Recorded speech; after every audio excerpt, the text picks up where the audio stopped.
Why don't we meet today's panelist? She is a former political candidate and professor of law at Fordham University, Zephyr Teachout. Hi, thanks for having me. He is a podcaster and writer at Substack, Glenn Greenwald. I'm also responsible for launching this podcast, as I was the guest on the debut episode, and I think largely responsible for the success that you've enjoyed. Yeah, you smashed the champagne bottle against our hull. Yep. We're forever grateful to you, Glenn, for that. Thank you, Bree. So the reason that we're talking to both of you today is that you are leading voices in this conversation that we're all engaged in about what to do about internet freedoms in the wake of the insurrection last Wednesday. So obviously, one of the biggest stories coming out of last Wednesday was the fact that Donald Trump, the president of the United States, was ultimately banned from Twitter because of tweets that were described as inciting violence, inciting the March on the Capitol and effort to stop the count, as it were. And both of you have put forward kind of different arguments and different approaches to how to best rectify the problem. Glenn, you published an article today talking about some of the risks that you see to internet freedom. Can you outline for those listeners who haven't read it yet what And your hosts. basic argument is? And hosts. So let me begin by saying that I think the starting point for the discussion has to be what kind of companies are we talking about when we're talking about Facebook and Twitter and Google? I'm seeing a lot of responses in defense of the censorship being exercised by these companies from liberals along the lines of, well, these are private companies. They have the right to do whatever they want. I never knew liberals were so libertarian before. I never knew that was a part of liberal theory, that private corporations have the right to do whatever they want. It was only a couple of years ago that small businesses that were bakeries that said, I don't want to be forced to bake cakes for same-sex weddings because it violates my conscience, were told, no, you actually have to do so. You don't have the right to reject those customers if you feel like you don't want to be associated with what it is that they're doing. But be that as it may, even if you're somebody who believes that private companies have the right to do whatever they want, in this case, we're talking about companies that exercise monopolistic power. And you don't have to be a Republican to believe that. In fact, just 3 months ago, I'm sure Zephyr can talk about this much better than I can, there was a subcommittee on antitrust, and I forgot the full name, that's obviously run by Democrats, who are the majority in the House, that issued this 450-page comprehensive report that said that 4 companies in particular, Google, Apple, Facebook, and Amazon, have classic monopoly power and are engaged in illegal, monopolistic, antitrust, and anti-competitive practices, meaning that they aren't the kind of company where you can say, well, if you don't like them, just go and start a competitor. They can essentially destroy competition through vertical and horizontal integration, as we just saw what they did with Parler. And that was the reason why I think it was 2.5 months ago when Apple, kowtowing to the Chinese Communist Party, kicked off a bunch of apps that were hosting Hong Kong democracy activists on the grounds that the Chinese government said they were inciting violence, which they were, in Hong Kong against Chinese repression. Alexandria Ocasio-Cortez and several other of our colleagues wrote a letter objecting, saying Apple should not be using its control over the Apple Store, of the App Store, which is the only way to download apps onto iPhone, to be essentially deciding who doesn't have a megaphone. And that was the same Alexandria Ocasio-Cortez and other Democrats who just 2 months later, just this week, demanded that Apple remove Parler from the platform. And when she demanded that, and then they did it, I think at least in part in response to this demand by this very powerful politician, she then applauded it and said, what are you waiting for, Google? And then Google the next day or that day did it as well. So what we're talking about here are monopolies that have more wealth and more power and more data than any in the history of humanity.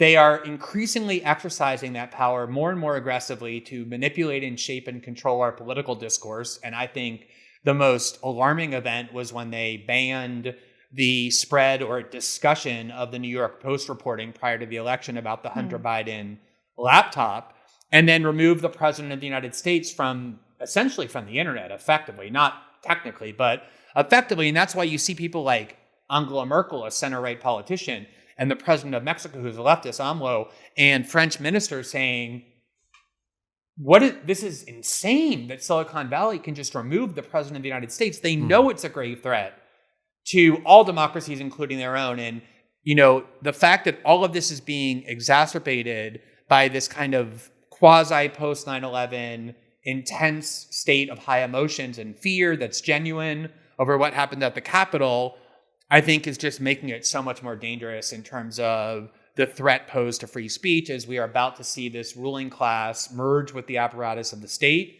the Democratic Party, combined with their partners in Silicon Valley. Zephyr, how does antitrust law help us here? How do we get to some kind of value neutral way to arbitrate what should and shouldn't be done on these kinds of platforms? Well, first, I want to just pick up on a few things that Glenn said that I think are really, really important and that he included in his writing, which is to understand that when you have the kind of power that you have with Apple, Amazon, Facebook, and Google, which is YouTube in particular, it is a form of governing power. And it's really important to understand it as governing, as a threat to self-government, to democratic self-government. And this is a very old idea.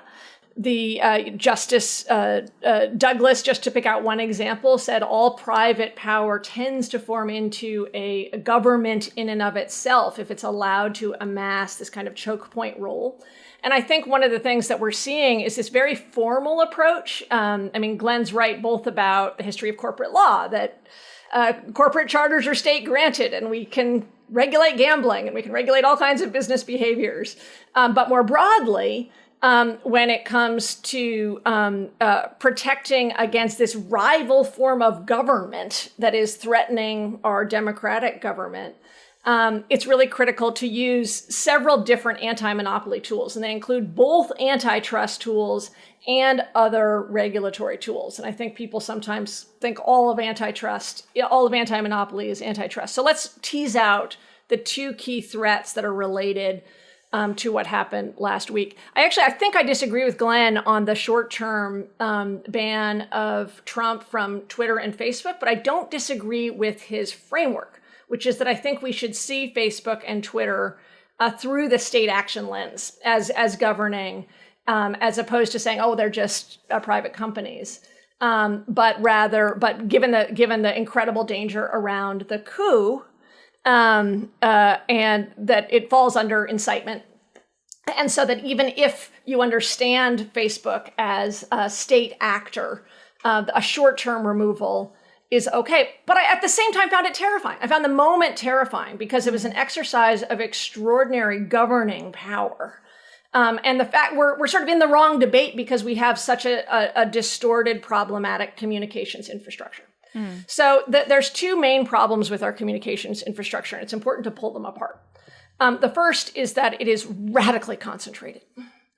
And we have, the only other time we came this close was in the late 19th century with the ownership of the Telegraph and Jay Gould.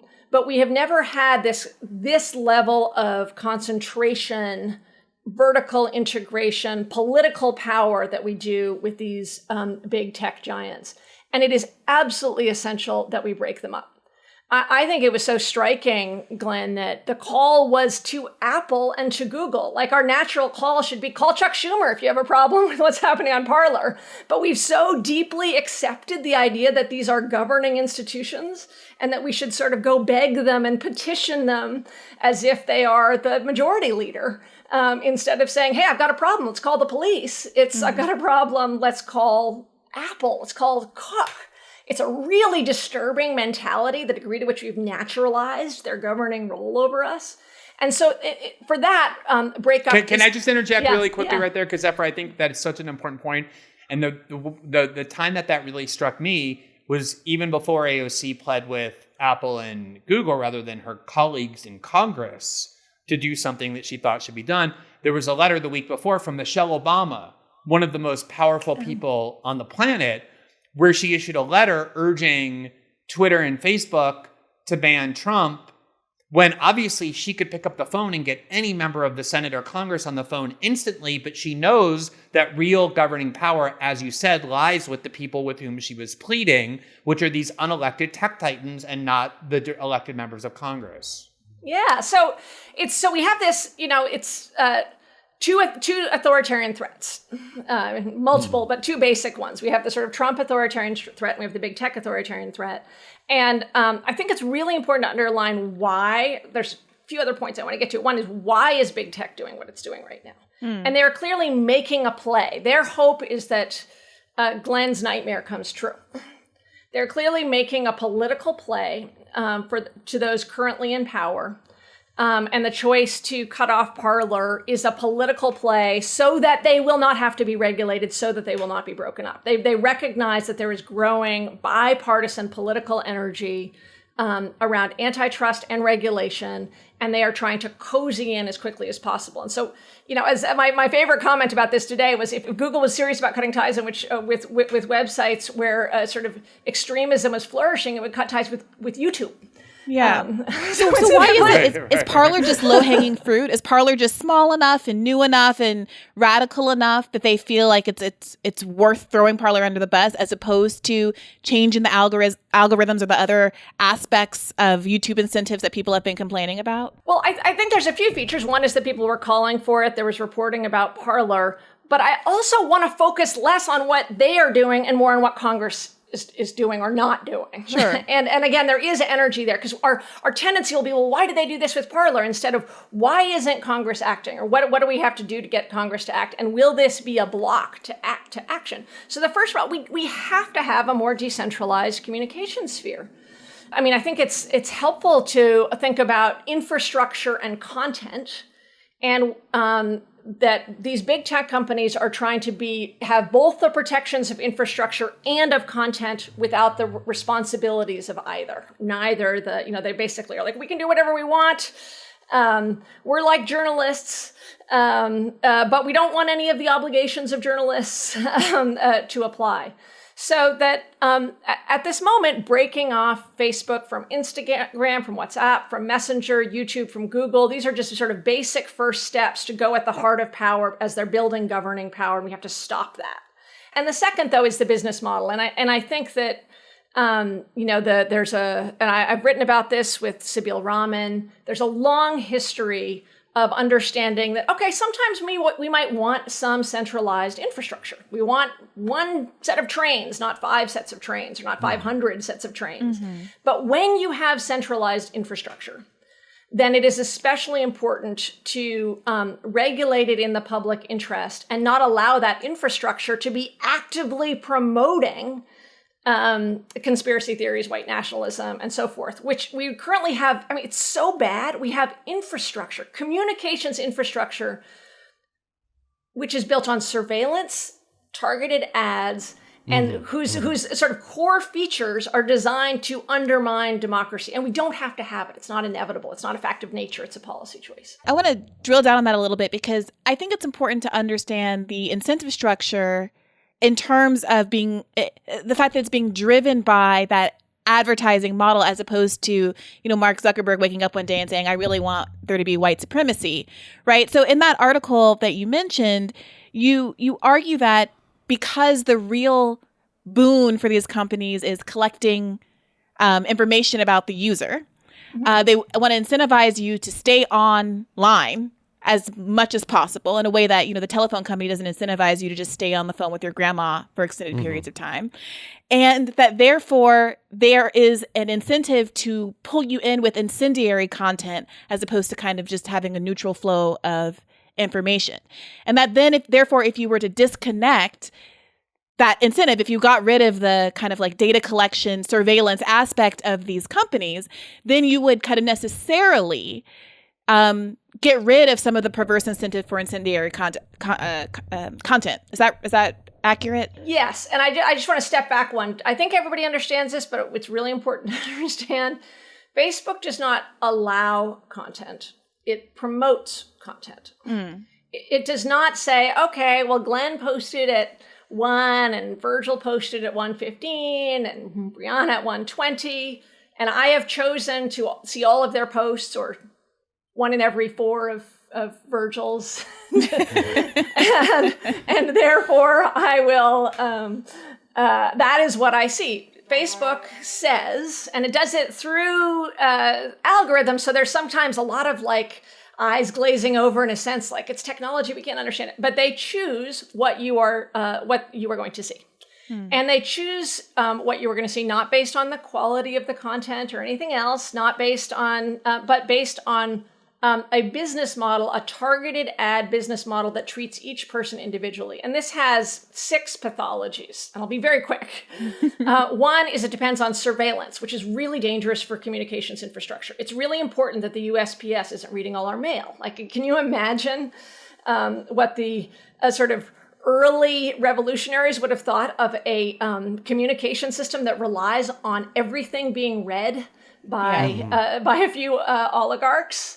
It relies on treating everybody differently, which makes it public square very difficult. It relies on pushing the most incendiary content. It relies on keeping you addicted.